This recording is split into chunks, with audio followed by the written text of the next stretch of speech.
He is a surgeon. 16 years of training. He saves people. And every other Friday night, he pays someone to inflict pain on him. Not because he is sick, not because he is traumatized, because, in a specific context, his brain processes pain as a reward with the exact same neurological precision it would use to process morphine. This isn't a metaphor. This is neurobiology. Most people react to this description with a single word: incomprehension. And that very incomprehension is the problem, because it blinds us to one of the most illuminating mechanisms of the human brain.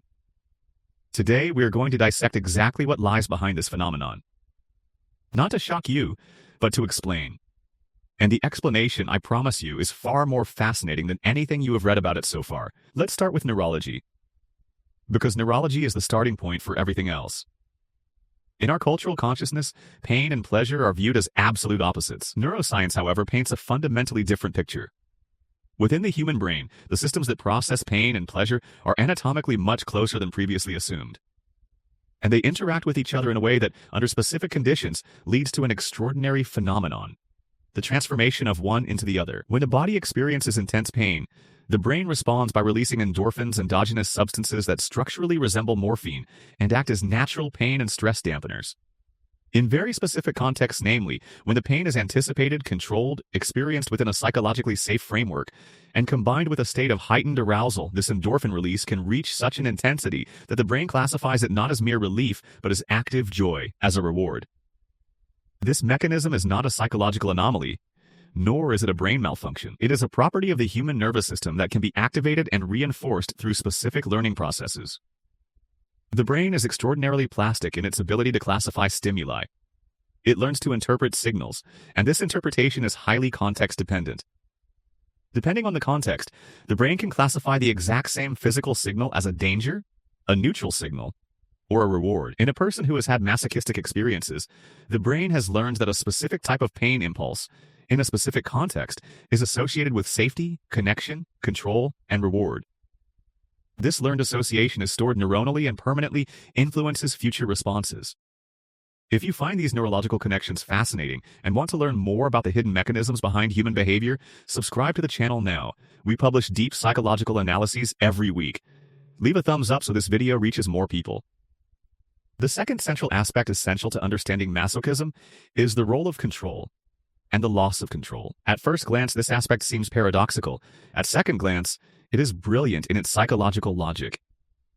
Many people who seek out masochistic practices are characterized in their daily lives by a pronounced need for control and perfection. They are high-powered executives in demanding positions, doctors making life-altering decisions every day, parents who must have everything under control, entrepreneurs on whose shoulders the success or failure of an entire team weighs. These individuals carry a daily burden of expectations, responsibilities, and decisions that can build up over the years into permanent psychological pressure. The conscious and complete loss of control in a clearly defined, safe, and consensual context functions as an extraordinarily powerful psychological valve for these individuals. In that moment, the weight of responsibility ceases to exist. There are no decisions to make, no expectations to meet, no status to defend. The brain experiences this state as a form of radical relaxation that cannot be achieved so completely in any other form of daily life. Many people report a feeling of deep calm, emotional cleansing, and unusual clarity after intense masochistic experiences. That is no coincidence. That is neurobiology. The third element is the absolute centrality of consent. Here lies the boundary that changes everything. The distinction between consensual masochism and abuse is not a matter of opinion. It is a clinical and legal question with very clear parameters. Consensual masochism occurs between adults who fully understand all conditions, have freely consented, and have the opportunity to end the interaction at any time. If one of these elements is missing, it is no longer masochism in a clinically relevant sense. It is violence. The DSM-5, the Diagnostic and Statistical Manual of Mental Disorders, distinguishes precisely between masochistic sexual interests, which do not constitute a mental disorder, and sexual masochism disorder, which is present only if the person in question actually suffers from it or is impaired in their ability to function. According to current scientific consensus, the mere existence of masochistic tendencies is not a pathological finding. Leave a comment now. Did this neurological explanation surprise you? Did you know that the link between pain and pleasure in the brain is so direct and well documented? Write your reaction in the comments. The origins of masochistic tendencies are among the most heavily debated topics in clinical psychology. One well-documented origin pathway is what is known as traumatic conditioning. For individuals who grew up in contexts where pain and attention were linked, where physical punishment was accompanied by attention or warmth, the brain can establish a neural link between these two experiences.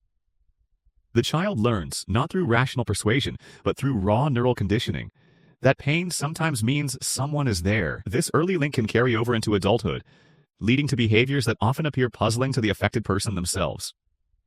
It is crucial to emphasize that this conditioning does not represent an unalterable programming. It can be understood, contextualized, and changed through therapeutic work. A second well-documented origin pathway is the direct route of the neurobiology of arousal and stimulation.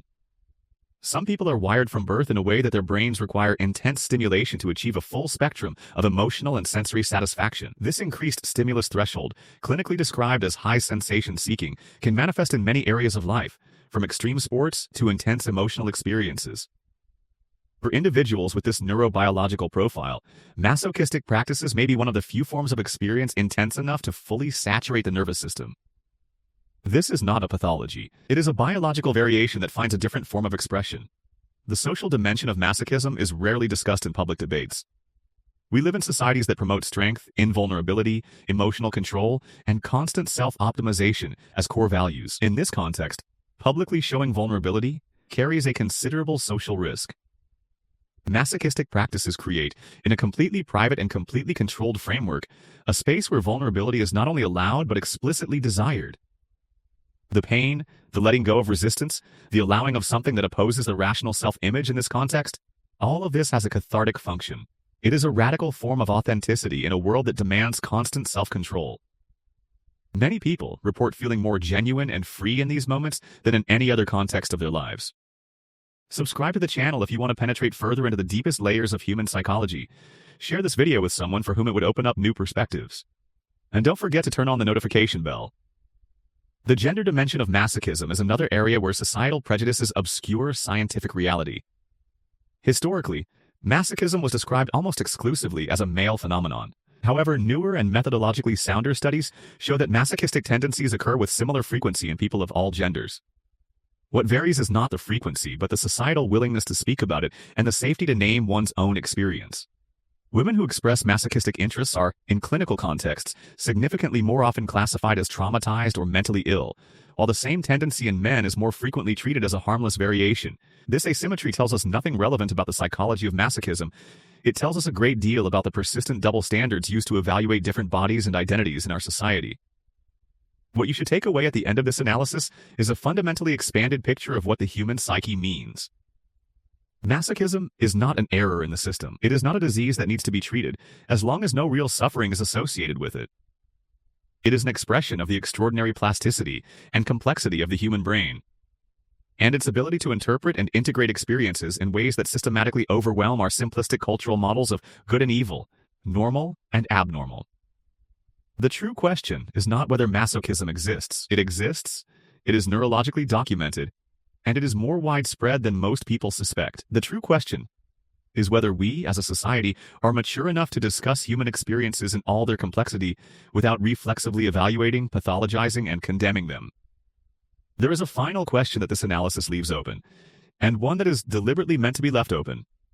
What does masochism tell us about human freedom? If the brain is capable of experiencing pain as pleasure, and if this capability can be acquired through conditioning and changed through therapeutic work, it means our inner experience of joy and pain is far more malleable and less predetermined than we imagine. This is not a disturbing realization, it is a liberating one. The human being is not simply the product of their sensations. They are also the architect of the framework in which these sensations arise and are interpreted. And that is perhaps the deepest psychological lesson that the phenomenon of masochism can teach us.